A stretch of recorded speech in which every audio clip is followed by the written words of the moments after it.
Yes, people, and welcome to episode 33 of What the Devil. Now, usual host of the show, Dylan, is still away. So today you've got myself, Nick, and Yusuf co-hosting the show. Now, despite it being the dreaded international break, Man United still somehow managed to find themselves back in the headlines. So we're going to be running through all the topics, including international form, some good and unfortunately some bad. Yesterday there was a really bad one, so we'll go to that first.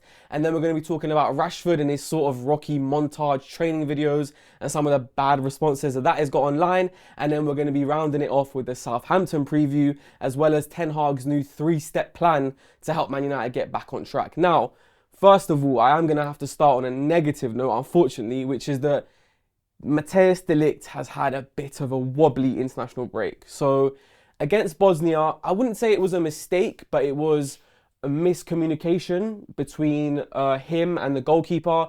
Keeper was expecting him to come out. De Ligt was expecting the keeper to come out. Neither of them did, and then Bosnia go and score. That, for me, isn't so much of an issue. It's just a miscommunication between the two of them. But the one that is obviously a problem is the fact that in yesterday's game, in Tuesday's game against Germany, he misplaced a fairly easy pass, I would say. Germany get possession, they break, and they end up scoring. And then the icing on the cake, Ronald Koeman at half-time takes him off for Brighton's Van Heck. So I wanted to ask you, firstly, how much of a concern is it for you that he's A, made that mistake, but also B, how much of a confidence knock do you reckon it will be, the fact that he was taken off at half-time? I think, I'm not too concerned, to be honest, because we have to remember that he didn't really have as much of a pre-season with Bayern Munich, and then he hadn't played a lot of football. He didn't play at the Euros. He's actually not played as much for the Netherlands in recent years. So whilst he had a good game against Liverpool for us, in my opinion, but not the best international break, he's still getting up to speed a little bit. It's important to remember that. And what happens with the national team and what happens with United are two separate things. So it's not too great. But you know, the thing about De Ligt is his mentality is so strong. I really don't think he's going to be too knocked by being subbed at half-time. If he is, he's not going to let it carry into Man United. That's one thing I'm confident about with him. Yeah, I think I agree. The thing is, for me, is the mistake in itself is a little bit of something at the back of my mind, because it wasn't like he was being pressed. There was no real pressure on him. And it's not really the scenario that you would expect a player of his caliber to be making that kind of mistake. And then also on top of that, why I say with the confidence thing, which is that, like you say, he's only just kind of got back into the first team. At the Euros, it was, I forget his name, Stefan De Vrij. De Vrij who was starting. And so De Ligt has only just gotten back in, and as soon as he got back in, he's now been dropped, and Ronald Koeman is a little bit of a stubborn manager. So I just hope that he can get back into the first team. That's my point. Yeah, I'd hope so, but it's not the end of the world. Look, if he performs well for United, he'll make the next international team, unless Koeman wants to do something different. So in the past, when he was playing the back three, he didn't play De Ligt in the back three because it was Van Dijk in the middle. But now he's gone back to the back four. If De Ligt plays well for Man United, he'll get in the team. But I'm not overly worried. It's a bit of a silly mistake, but it happens sometimes. Yeah. And just to fill you guys in as well, so this is what Koeman had to say after the game as well. He said, "Of course, I would rather have kept De Ligt on. It was just looked like in a period where all of his mistakes are being punished. I gave him a new chance today, but eventually protected him by taking him off." So, I don't know, it's a bit of a mixed batch there. Obviously, he's saying that he's being punished for his mistakes, but he also protected him. So, a bit positive and negative in that, I guess. A little bit positive. It shows he does, the thing about Dutch managers, they're very straight up. Yeah. A lot of them, we know that. So De Ligt, if De Ligt was being bad, he would just said straight up he's not, I gave him a chance, but he's not shown he's not good enough, something like that. But he's actually said I wanted to keep him on. That does show there is some high regard he holds De Ligt in, but it's that protecting him. I think is, like I say, against Germany, they're a team who do punish you when you make those mistakes. So I think he doesn't want De Ligt to make more and more mistakes, basically, and have Germany punish them, and then he spirals a little bit. I think that's what his worry was, so he took him off. Yeah, no, fair. I mean, it was pretty ruthless from Koeman, but I think I generally agree with you in terms of, I think De Ligt's mentality will be at a good place where he'll come back to Man United. He'll forget about what happened with the Netherlands, and he'll come back to Man United fine. Now, on a more positive note, Bruno Fernandes started a goal and an assist, and he got man of the match against Scotland as well on his birthday, by the way, 30th birthday, which is Crazy to think Bruno is now 30. Diogo Dalot, very good in the first game, goal, and he came on against Scotland, played well. Xerxes got a goal in the one appearance that he did make.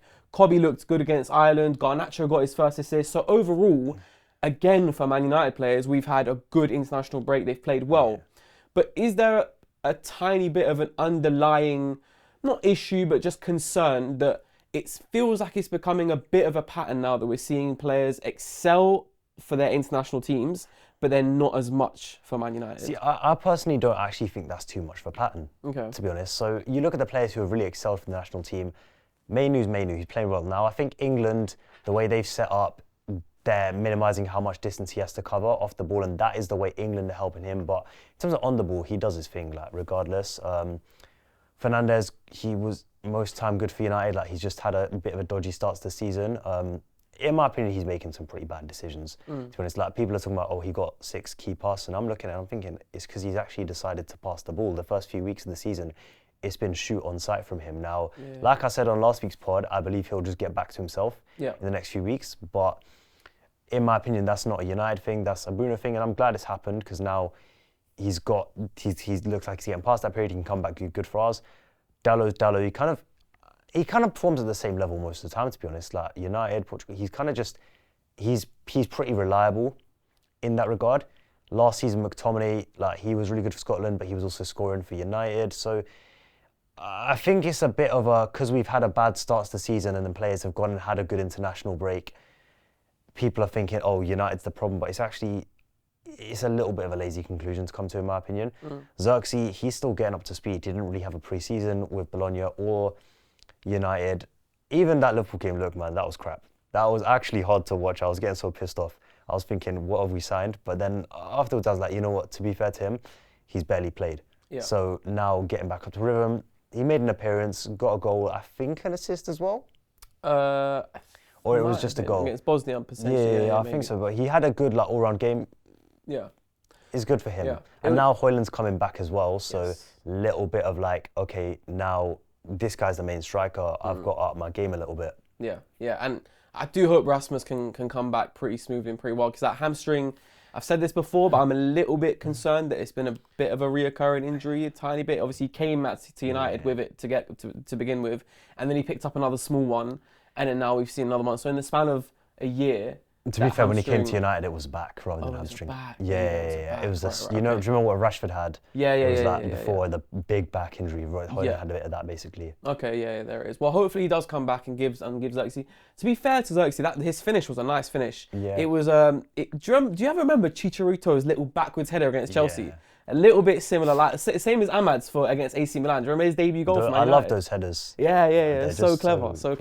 No, but the reason why I bring it up is because I felt like it was a little bit of a pattern last year. Not so much this international break. Like you say, we're only 3 games into it, so it's not for me a concern right now, because generally I think, apart from Liverpool where it was a bit chaotic, I think we've been playing generally a lot better than last season. So I'm not concerned about it this season, but more so last season, where I thought a lot of our players performed well in the Euros, and obviously we had a torrid time of it. So I was just thinking, if it's a matter of, is it that at Man United the system is not there to a degree, and so the players are individually having to perform for themselves, and then that then transforms into international football where individually they're able to perform, because international football isn't as systematic as obviously Premier League football is going to be. So is that for you at all a reason why they're excelling for their international teams and not as much under Ten Hag? I think it's not that the system's not there. I think the system's not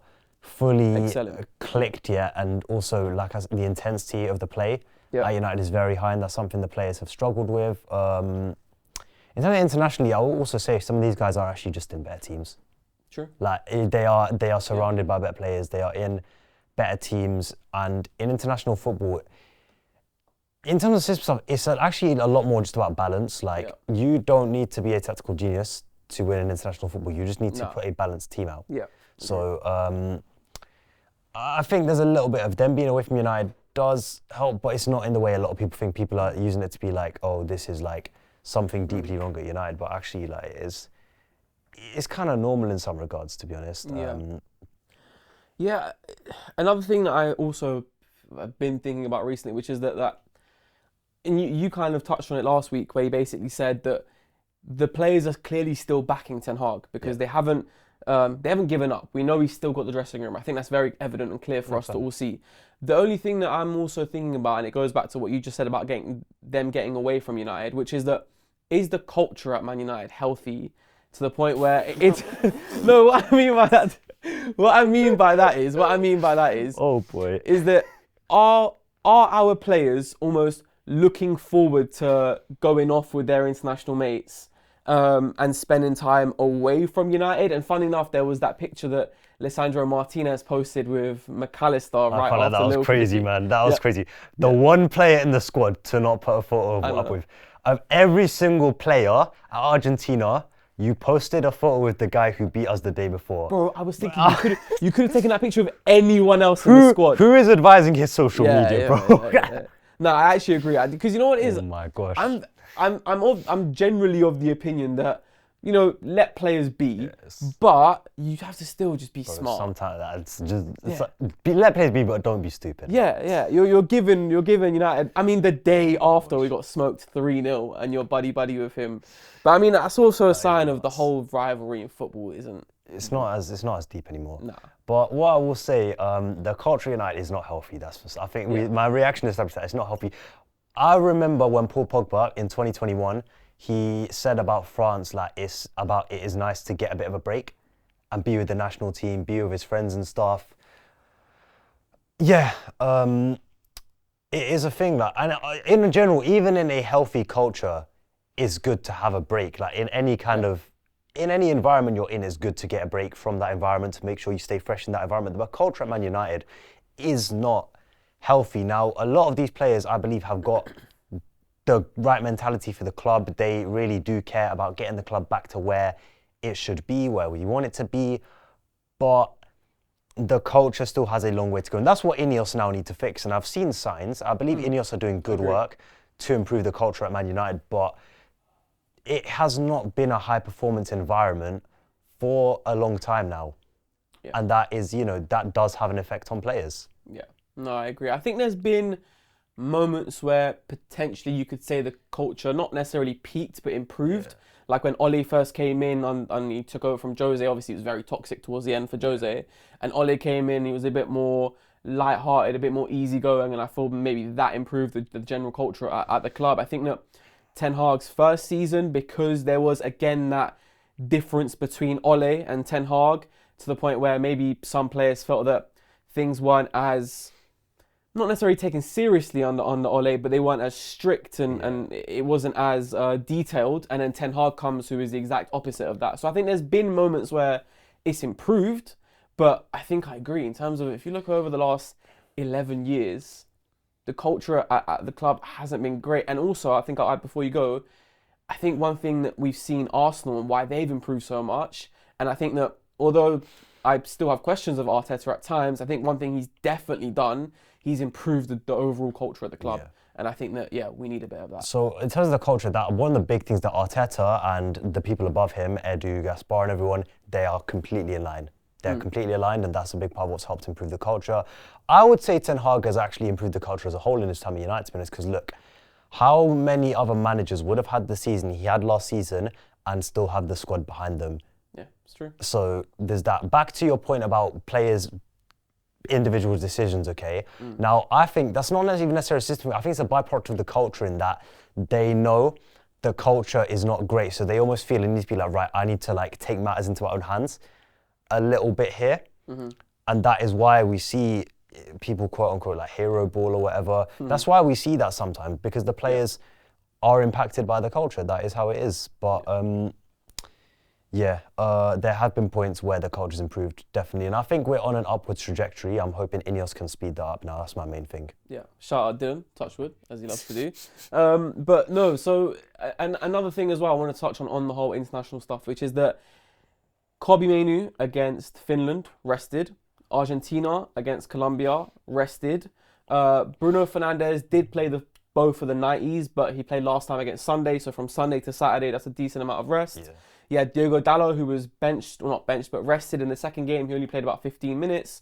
Maguire, all right, he probably won't start, but he was also rested. Ugarte played both of his games, even though Ten Hag said at the beginning that he's not Harry Potter and he won't be able to get him up to scratch. So my point being is that and also Xerxes played one and also rested. So generally, we've had some good minutes on the board, not too much. No injuries, thank God. Like so far, anyway, I think we should all be the guys that went left for international should all be coming back fit. And for me, very, very importantly, Kobbie Mainoo was rested, and I think that was really important. So that's been a real positive. I think it's good. On a side note, quickly, okay. Yeah. Aside from Kobbie Mainoo, Angel Gomes, bring him back to United next summer, man. If he's free, if he's on a free, okay, you have to be stupid to not do that deal, in my opinion. Yeah, I was actually reading a little something about that today as well, about the fact that even potentially in January, because Lille won't want to, let him go on a free in the summer. Yeah. So there's even been talks between Man United fans of do we go for Gomes in January, especially if Eriksen potentially goes on loan, because it's kind of clear that he's not very happy at United at the moment because he's not getting a lot of player minutes. So if you loan out Eriksen, do you go for Gomes? Yeah, I just want him back at Man United. Yeah. Man. Look, he brings a brilliant option to the midfield. Yeah. If he's not free in next summer, he's not going to be expensive in January. Yeah. He can give Mainoo a bit of rest and cover and perform that role that Mainoo does. He's homegrown, he knows the club, he belongs here, right? Bring him back. Yeah. And he is quality. Yeah. He is absolutely quality. But yeah, sorry to distract. I think it's good that Mainoo rested. He definitely needs it. I think because of how good he is, people forget he's 19 sometimes. Like, you do need to manage him. I think it's good that Maguire got rest, because Euro's still not back, so Maguire will still have a role to play. Yes. Good that Lissandro got rest. Ugarte, 2 games. You know what? Okay, I'm actually in agreement with Ten Hag in general on the comments he made about Ugarte. Yeah, I agree as well. I think many months is a little bit of a stretch, but the general principle of look, he has not played bar for Uruguay, where he was travelling across the USA, having been in Europe initially, across the summer for the Copa America, and then now to South America for these friendlies. Bar that, he has not played football. He didn't have a pre-season. He wasn't training with the group at PSG. He was doing his own individual training, which is vastly different to training with the group. Yeah. He's come to United. He had pretty much one training session before Liverpool, wasn't able to play. He's going to come back late Thursday night probably and have a training session on Friday. Why would you play him against Southampton? You are literally begging to injure him. Yeah. Right. No. You are literally asking for him to get injured if you play him. And even then, the next game after that, Palace, or obviously you've got Barnsley in the week. Palace, you could give him a few minutes against Barnsley, but you got to ease him in. You can't just chuck him in the deep end, especially after all the travelling he's been doing. That, like I said last week, travel is one of the biggest factors for injuries. Yeah. And he's been travelling from Europe across the whole of America. Yeah. So why would you throw him in the deep end? Yeah. I think the point you make about the travel as well, I think we've said it before, and I'll say it again because it's absolutely true. The travel on our last preseason, not the preseason just gone, but the preseason before, where we had 8 matches and went back and forth in America about 20 times, that killed us. And I think that stupidest decision. Yeah. And then all the injuries came as soon as. So that was I agree in terms of travel kills you. I think it's the reason why I mentioned Kobbie as well is because I felt in recent games, don't get me wrong, there's still moments where his quality doesn't leave him. He's been tired. But he's been tired. He's been tired, and he's been making decisions that he wouldn't usually make if he was on it, and he's taking a bit longer on the ball. Obviously, the mistake against Liverpool, he was maybe on the ball for a little bit longer. I would also say the options weren't there for him. They should have been there for him, so I wouldn't put all the blame on him there, but in terms of he still looks tired and fatigued there. Even for England, I would say the first game against Ireland, there was a moment where he almost gave the ball away just because he was on the ball for a bit too long. So I think that rest was really nice for It's Kobbie. good. I think it's also important to remember he didn't have a proper pre-season. He only had a week of training before the season started, so he himself is still getting back up to speed, and this is his first season in this position, where obviously he got injured last year's pre-season. This pre-season he wasn't there. So this is the first time he's been in this position where he's just had an international tournament, then he's not had a proper pre-season. He's coming back into the season having to get up to speed. A vast step up from youth to senior. I want to just finish on this point now, but he is still getting up to speed himself. I think he will get back up to speed, but I'm not too worried about it. I think it's more just a case of he needs to kind of almost just be played into that forward. He's still playing brilliantly, don't get me wrong. And actually, he's almost shown a bit of improvement in terms of some of the stuff he's doing off the ball, but he needs to be played back into rhythm. And also, hopefully, the press solidifies in the next few weeks. These next few weeks are when I'm going to judge it a little bit more, and he doesn't have to cover as much ground. Yeah, and I think that, I mean, this kind of goes for not just Kobe, but Casemiro as well, in terms of we need to help them as well. As much as they might be tired, we need to make sure they don't have as much ground to cover. We need to make sure they're not having to sprint back towards their own goal every few minutes. We can also help them in that.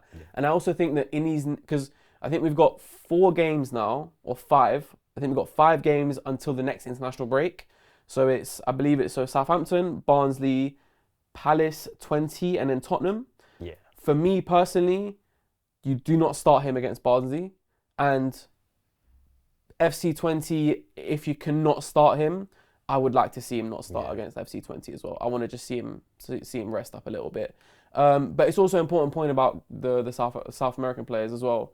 And in terms of Garnacho, for example, so I know he got rested, but like you say, he's not going to be back till late. And then obviously the Agate point. Now we are going to come back to the Agate point when we do the Southampton preview in terms of Agate and Casemiro.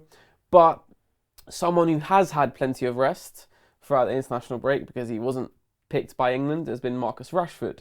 Now, Marcus Rashford in these last few days has been posting, there you go, a few of these, like I said earlier, Rocky montage type videos. There was one of him also on the training ground. So obviously there was one of him just, taking shots on goal and little dribbling drills, etc. Now, a lot of that, as we now know, we're aware of the fact that a lot of this kind of stuff is for PR in terms of, their management will tell them you should go and post X, Y, and Z because it's good for your brand, etc. But also another side of it, which is that I think Rashford is trying to prove that, he's really up for it. He's going to graft, he's going to work hard. But it's been met with some negative comments. There's been a lot said about Marcus Rashford and his commitment and dedication to Man United. And I'll be honest, sometimes he does not help himself with how he reacts to things on the pitch. I get it is his character, his personality. He does get very frustrated at things, but a lot has been said. A lot of accusations have been made about him. So I get why, and we know what his PR are like. They're very they like to challenge stuff straight away. Yeah. So I get it. I'm very encouraged by the fact he is training, to be honest, taking on that time to do the one-to-ones, training physically as well, because that has been an issue for him a little bit. But I think Rashford's almost at a point where if he doesn't turn his form around soon, I don't know, fans are just on him for everything at this point. Yeah, and I've been wondering recently as well in terms of, I mean, look, if he starts banging in goals, as football fans we are, and all of us are, we're all culprits of it. We're reactive when someone's not playing well. We're not their biggest fan. When they are playing well, we love them. That's just normal as a football fan. It's an emotional connection. Yeah, exactly. And so if he does start scoring goals, Man United fans will love him again, etc. However, it is at a point now where at times it feels like not to say the point of no return for some fans, but in terms of the hate is getting to the point where it's unhealthy. And can I just say as well, before we even move on, the hate comments, just leave it out. Leave it out. There's no place for it. There's no need for it. We can all criticize the football, and we do, and that's fine. But the hate comments on Instagram posts, on Twitter posts, leave it out. It's stupid. Yeah, completely leave it stupid. Out. But do you think for some United fans it's at the point of no return? Or I think for some, I would probably say it's at the point of no return. Yeah. And I think if his form doesn't improve soon, more and more United fans will start saying, right, just get rid of him. And it is a shame because look, the lad's come, he is Man United. Yeah, what he is what Man United is. Yeah. And I almost think that his flaws are actually a representation of Manchester United in his time as well. That inconsistency, just never. Yeah. There's periods where you think, right, maybe it's now clicking, but it's never quite clicked. How many more footballers at Man United do you want to see it click for than Marcus Rashford? You ask the fan base, even a lot of the fans who don't like him, they don't like him because they love him so much. I know that's a bit of a contradiction, but they want it to click so badly for him that they're actually pissed off. It's not, and they want to see they just want to see it clicking. I think they want to see more from him. I've spoken about what his personality is like, but United fans want to see a little bit more from him. Yeah. sometimes. So I think for some United fans, it is getting to a point of no return. But who knows? He could score 2 against Southampton, bang in a couple against Palace, and then suddenly, everyone's on his side again. And you know what? It is fine margins with him sometimes, because I go back to the point I made last week about Fulham. If he shoots in that 1v1 against Leno instead of passing to Garnacho, he's probably on 4 goals this season right now. Just because it's a thing of, right, in terms of his place in the team as well, he needs that 1 goal to get into form. But with how he is playing at sometimes, how much longer do you justify it? Now, his all-round performance has actually been all right. His creative passing, people are complaining, oh, why is he on the wing? He's playing good creative passes. That's actually what he's doing well right now. I do think that a lot of his struggles this season are not systematic. They're more down to his own execution of things. But I do think there's 2 sides to it. Rashford, in terms of his personality, character at points, especially as a senior player now, there's times he needs to show more. Yeah, I agree. But also, the hate's just gone too far. And for some people, I think it's going to be hard to turn it around. Yeah. I think on the point of his form, I say that when Luke Shaw is back, or when a naturally left-footed left back is back, you'll see a big difference. 100%. One thing I will say, and this is as much a characteristic of Manchester United as a club as it is the fans, which is that when it wasn't Maguire, it was Pogba. Yeah. When it wasn't Pogba, it was Bruno Fernandes. When it wasn't Fernandes, it was Ronaldo, and now it's Rashford. There always seems to be someone who is the target of a lot of criticism, a lot of hate, and like I said, that goes back to Man United as a club, because if we're performing well, if we're winning week by week, there is no player who is being targeted. But as a result of us not playing well, fans love to stick it on one player and really heavily criticise that one player. And right now, that feels like it's Rashford. It's human nature to want to kind of seek a reason for things you don't quite understand. So a lot of Fulham fans, they don't quite understand exactly why United aren't performing. So it's very easy to look at a player who's not in his best moment and pin it all on them. Yeah. But it is just come on, man. Yeah, no, I agree. The one thing I will say on Rashford, however, is that I'm generally not the kind of person who, after a game, I'll stick around to see the players leaving the stadium and going to the coach. I'm not really generally that kind of fan to do that. However, the season where Ronaldo came back, I was there for our game against Brighton. Ronaldo scored a wicked goal that game as well against Brighton. We won 2-0. And I thought, right, well, I don't know when the next chance I'll have to see Ronaldo up close. I've loved him since I was a kid. Let me go and wait by the bit where the players come out. Yeah. So I'm waiting there, and all the players come out and go. And so generally, most of the players, little wave, little smile, and then get on the coach. One thing I'll say, so the likes of Fred, Lindelof, Bruno, and especially Ronaldo made a very conscious effort to slow down, give a proper wave, give a proper smile, really appreciate and take in the fans who were there waiting for them. The 2 that stuck out for all the wrong reasons, I would say, were Rashford and Jadon Sancho. Yeah. Both of them came out, headphones on, hoods up, didn't look left or right, and just looked forward and kept it stepping and didn't really acknowledge the fans. Now look, I'm not saying that you need to come out and smile for pictures or sign autographs. I understand it's an evening game. You want to get home, get to bed. I have not got a problem with that at all. But the very, very least you can do, considering majority of them are kids standing there shouting your name and screaming your name on the wavy, the least you can do is acknowledge them, give them a wave, give them a smile. Even just looking at them. Even just something. And I say that I was there for that one, but there's also been videos that have circulated, there was one, I think it was last season or the season before against Fulham, where he's basically come out the coach, headphones on, iPad in his hand, looked down the whole time and kept it stepping. Yeah.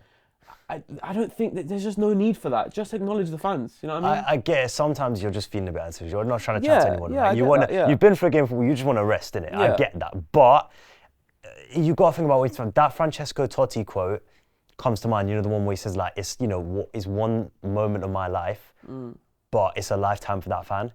That's paraphrased, by the way. No one community note me, please. I don't remember the exact quote word for word, but and then you can even think, in terms of United, you can think of instances ever a story about how after pre-season training one time, they all just got on the coach. They didn't sign autographs to the fans. Sir Alex Ferguson came on and said, can go back out there and sign those autographs. In fact, last year's preseason where Ten Hag did that with the academy boys, where I think it was only Rafa Varane who, and bear in mind, Rafa Varane is like the most senior guy there, the most decorated guy there, right? Multiple-time Champions League winner with Real Madrid. If you think of anyone who has the kind of status thing, like, you know what, like, it's calm.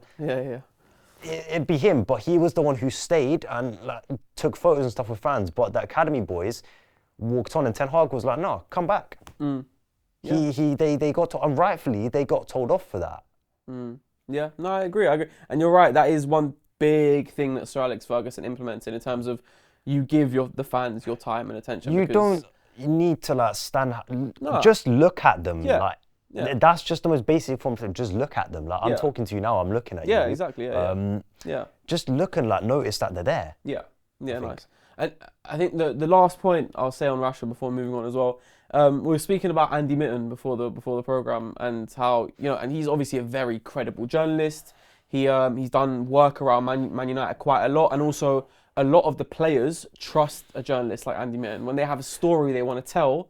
Andy Mitten has generally been a journalist they've gone to tell that story. He's got great relationships with a lot of ex-players, etc., etc.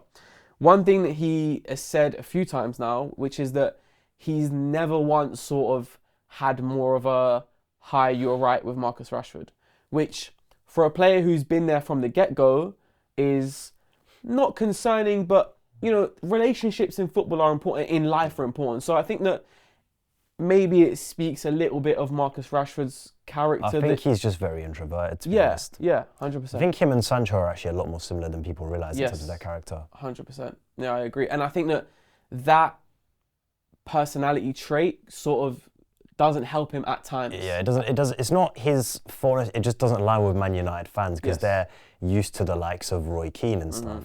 Yeah. And when you are a Man United player, you have all this attention, you have all these fans, and if you can't sort of take that in well, and then on top of that your form is bad. Here's an interesting one actually. Sean Dyche on the High Performance podcast a few years back, he was talking about when he interviewed for the Burnley job. He said, he knew the kind of socio-economic context of Burnley as a town, former, mill town, very kind of working class history and stuff, a lot of very working class people. That's the socio-economic context of Burnley. He said, I can't guarantee you beautiful football. What I will guarantee you is that these boys will put sweat on the shirt, and that's what the fans want to see. And I think, when you think about Burnley's it's kind of just outside Manchester, it's not too far. A lot of the Manchester and a lot of the kind of surrounding towns are very similar, have very similar people. Those same mindsets, is what Matt Busby said, these people pay their hard-earned money, give them some good football to watch. But a lot of these fans just want to see that players care because they put themselves through so much to get the money to pay for those tickets. They make their lives around Man United. They care a lot, so they want to see their players reflect that care. So sometimes introverts, even if it's not intentionally, they just don't go down too well with them at points. Yeah, no, I agree. In terms of it's the whole culture around different clubs, and that is the culture of Man United. And I think it's important to say that I think both you and me have backed him pretty much, even in the low moments, even when maybe he's not given us a reason to back him, we've still backed him. And so, hopefully against Southampton, you can prove a lot of people wrong and bag a few goals. And speaking of Southampton, 12:30, So 12:30 kickoff on Saturday, a bit of a dodgy time, a bit of a, generally, not a lot of managers love playing that time, especially right after international break. So up against Southampton, who have started not very well. So they've lost against Newcastle, against Forest, against Brentford. I think it would be fair to say that they have one of the lesser quality squads in the Premier League. 100%. Having said that, they still have the likes of Diaz, Armstrong, Walker Peters. So there's still some quality players in there who could potentially hurt Man United, but we can't really sugarcoat it. It has to be a win, and it has to be a good win. I think 12:30 it's either the best or worst time of the weekend, depending on the result. If you win, your entire weekend, you can take the piss out of everybody. And you're chilling because your team won. If you lose, it ruins your entire weekend. It's crazy. But I'll tell you what, I think Russell Martin is such a class manager. Even if Southampton go down this season, he'll get a Premier League job, I have followed him since he kind of first went to Swansea. I'm a really, really big fan of him. I do have to say that. They do play some very good football. They are tactically very well drawn. It is just a quality thing. that the tactics are very good. Even against Newcastle, they actually dominated a lot of the game. They just did not have the quality to capitalize on that.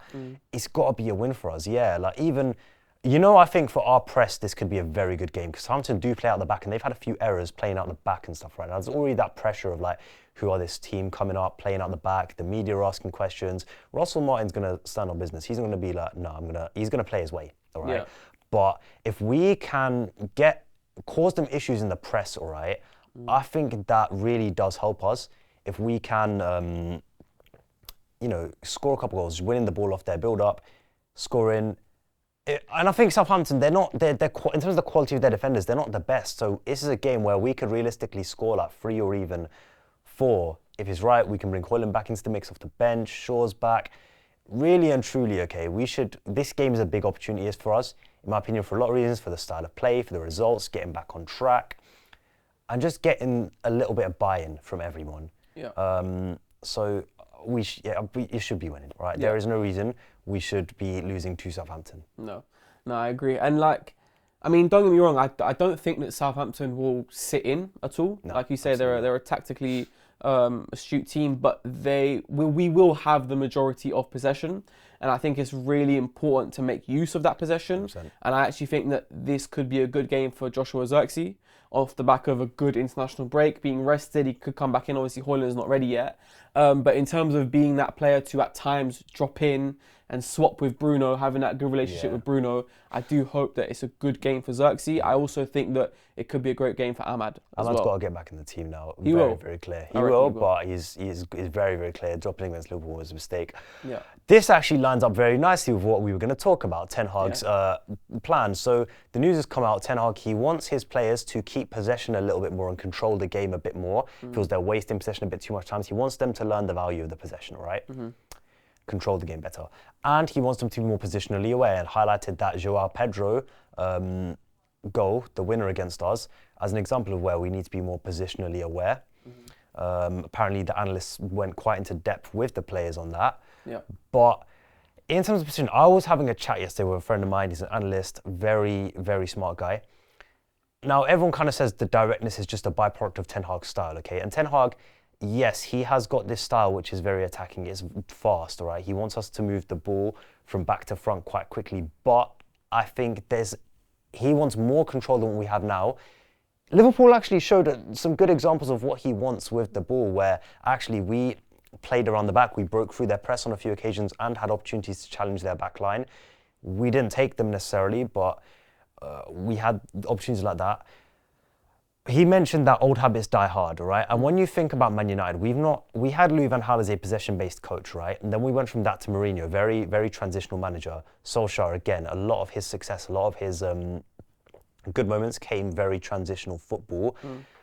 And that's been the culture of the club a little bit. Some of these players, their own individual tendencies are to be direct. Bruno Fernandes, his tendency is to be direct. Casemiro, his tendency is to be direct. So it is a mix of, yes, Ten Hag wants them to play direct. He wants them to play fast, all right? But also these players are taking that and they're like going to the next level with it because they've just got that direct nature. Even Marcus Rashford, his nature is to go at players, to run in behind defences. A lot of these players, one of the reasons I believe Ahmad is so impactful for us is because he's got that composure about him. Like, he doesn't feel the need to be direct all the time. Yeah. He's a very direct player, don't get me wrong, but he knows when to slow it down and keep it calm, and that's what helps control the possession. So that was an interesting little thing. I agree with what my mate said in that, yes, Ten Hag's style does play a part, but old habits die hard. Yeah. And it almost goes back to what you said about culture, but what do you kind of think about that point?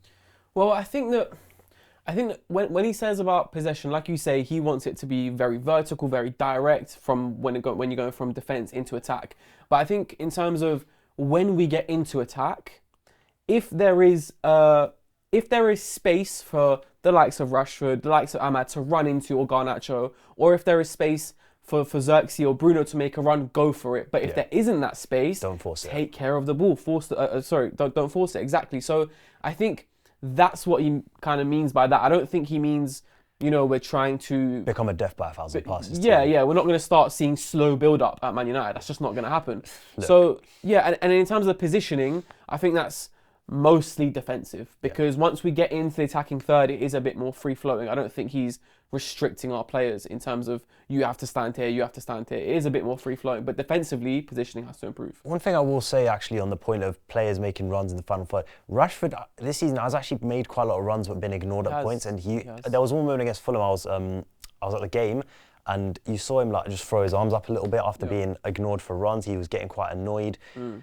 That happens quite a lot sometimes, which is pretty frustrating. But we need to. It's the risk management. We need to pick our moments better. Like Casemiro doing what he did against Liverpool for their first goal, that was just quite stupid, really.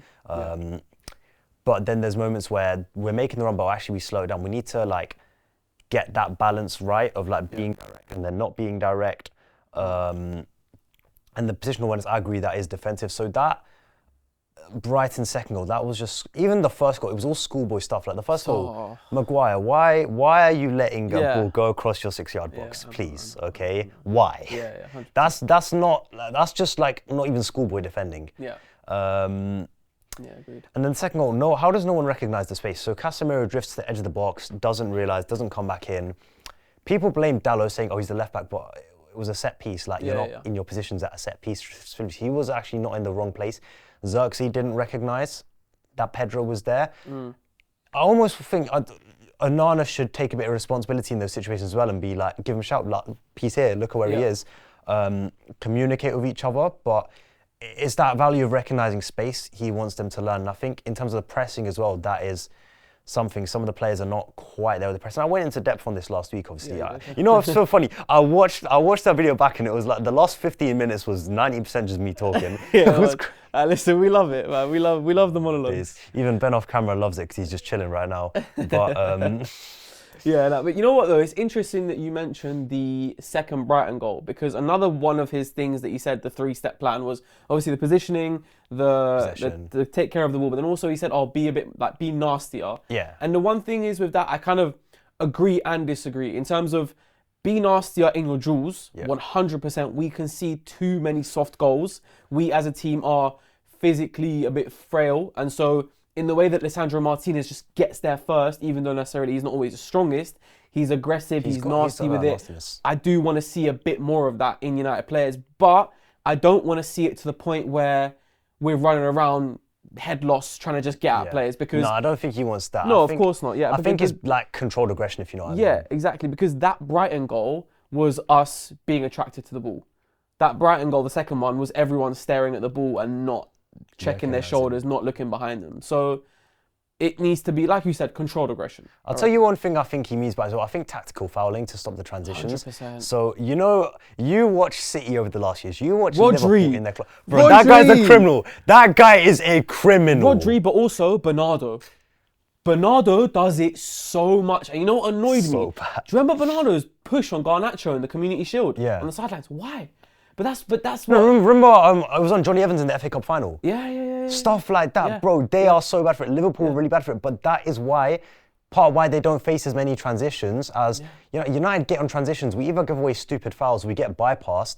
But sometimes just, you take one for the team a little bit. You know what I mean? 100%. You have to. Even if it... And I think Agate, to be fair, will bring a little bit of that. And Agate is an interesting point to go on to, because you said it earlier, that you think it's criminal that Agate starts for Man United on the weekend. So, talk me through your lineup. What is your prediction? How do you think Man United will line up on Saturday? Agate starting is just, you're just asking for injury. Yeah. You are asking for him to be injured. But Onana in goal, I think obviously, he's had a couple of errors to start the season, but he's capable of much more. Hopefully he gets back on track. This could be a good game for him.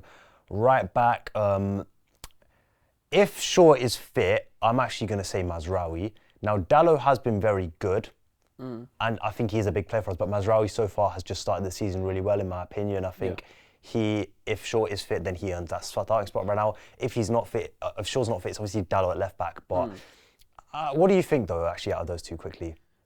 You know what? I understand why you're saying Mazraoui, because he's been excellent so far. Even in moments where we've looked terrible, he's been very good. He is so clean on the ball, and it's so nice. And don't get me wrong, Diogo Dalot, I think, is pretty good on the ball as well. He receives it very well. When he inverts, he can receive it and turn really well. So it's good competition between the two of It's them. a nice headache to have. It's a brilliant headache to have. And I think that we've not had competition in fullback positions for what feels like a decade, more or less. Like, it feels like it's been a given who's going to start a fullback. So it's definitely nice. And I think that in terms of the deal, what we got for him, how much we spent on him, the fact that Wan-Bissaka left and the money for Wan-Bissaka was basically used for Mazraoui, excellent deal. I think, the thing is, I don't think Luke Shaw will be fit anyway. Yeah. So I reckon we probably will see Mazraoui on the right, Delo on the left again. I don't want to rush Shaw, to be honest. As much as we want him back, I always feel it's when he rushes back that he gets injured. I've noticed it's in the kind of first 5 games. No. We saw it with Pogba as well. We saw it with Martial. Sometimes it's in those first few games upon coming back they get injured because they've rushed back. I want to time it properly now. Yeah, I agree. But yeah, so Mazraoui and Dalot or Mazraoui and Shaw as fullbacks. Yeah, nice. Centre backs, De Ligt and Martinez picks itself really. Yora's not fit. De Ligt's still getting up to speed. Yes, he didn't have the best international break, but come on, he starts. Yeah. It's where it gets more difficult. Mainu and Bruno obviously start. Yeah, 100%. I know he was terrible. Actually, you know what? Scrap it. Toby Collins. No, Scrap it. I knew you were gonna go there. Scrap it, all right. I knew you were gonna go there. Honestly, like I said, I thought his performance against Liverpool had a lot of character. I wouldn't complain too much if Casemiro started, but there was a lot of character in that performance, in my opinion. I think he brings the legs that we need in midfield right now, and I would like to reward that. Yeah, okay. You knew I was gonna, but I had a feeling you were gonna say Collier, based on last week as well. I know you like Collier, so I thought you might do. Collier has got a lot of work to do, okay? Especially with the ball, he's got a lot of work to do, and he said it himself, he needs to work on that. But off the ball, right now, he is our best option, in my opinion. Okay. And I think, it's like I said, that what he did against Liverpool, that's a lot of character. To come into that situation, the situation came in, losing to Liverpool at half-time at Old Trafford, very intense game, and do what he did, show the character he showed. In my opinion, that's a big thing for a kid. So I wouldn't complain too much Casemiro style, but I would like to see Collier get rewarded with Mainu and Bruno playing, Ahmad on the right, Rashford on the left, and then Xerxes start because Højlund's not fit. So I think a lot of the team picks itself, to be honest. The only real debates are if Shaw's fit, who starts at right back, and the DM spot. Yeah, I think I basically agree with the whole team, except I probably would go Casemiro over Collier right now. And the one thing I actually want to say about Casemiro as well is that I think that it's very important for how Erik ten Hag now approaches this Casemiro situation, in that Casemiro, Man United fans right now, he's not our fan favourite, that's a given. However, Casemiro is still probably the most experienced player in the dressing room right now. He's the player who's won the most. He's got the most trophies in the cabinet. He is a player who a lot of the players look up to. And also, he's probably popular amongst the Portuguese and the Spanish-speaking lads in the dressing room. Which is quite a lot of it. Which is quite a lot. So I think that it's important that Erik ten Hag keeps Casemiro on side, because I think he probably wouldn't have been happy. I know that the mistakes were obviously evident, but he probably still wouldn't have been happy by being hooked off. I'll tell you what Ten Hag did say after the game, which was very good, that he believes he said Casemiro's got a great mentality. Yes, he made a mistake. He'll come back. He'll bounce back. So that indicates that Ten Hag clearly trusts Casemiro a lot. Right? Even he gave Casemiro the armband against Brighton when Bruno came off. McTominay was on the pitch at that point. We know last season McTominay wore it at that point. So I believe Ten Hag trusts Casemiro a lot. But yeah, I mean, look, I'm just saying, Collier, I've got my reasons. It's more footballing reasons, but I do hear your argument as well. And I think that is a very valid point. I wouldn't complain too much if Casemiro started, right? But definitely do not start Ugarte. Yeah, no, I think with Ugarte, a 15, 20-minute cameo is what we should see, and I think it's probably what we will see. Ease him in. Yeah, 100%. All right, and last one, predictions. I'm going to go bold. I will say 3-1 Man United. 3-1 Man United. All right, I'm going to go... Actually, it's not even bold, but it feels like it right now. All right, cool. I'm going to go 2-1, just on the basis that we have... I can barely remember the last time we beat a team by more than a 1-goal deficit. So I will go 2-1, and we will wrap up the show there. Guys, let us know in the comments, what are your predictions? What is your starting lineup? Would you start Casemiro? Would you start Collier? Would you risk it with Ugarte? And if you've enjoyed watching the show, please do drop a like, subscribe if you haven't already, and we will catch you guys on the next one. And also, if you want us to replace Dylan as hosts permanently, then please let us know in the comments. See you later, Dylan. In a bit.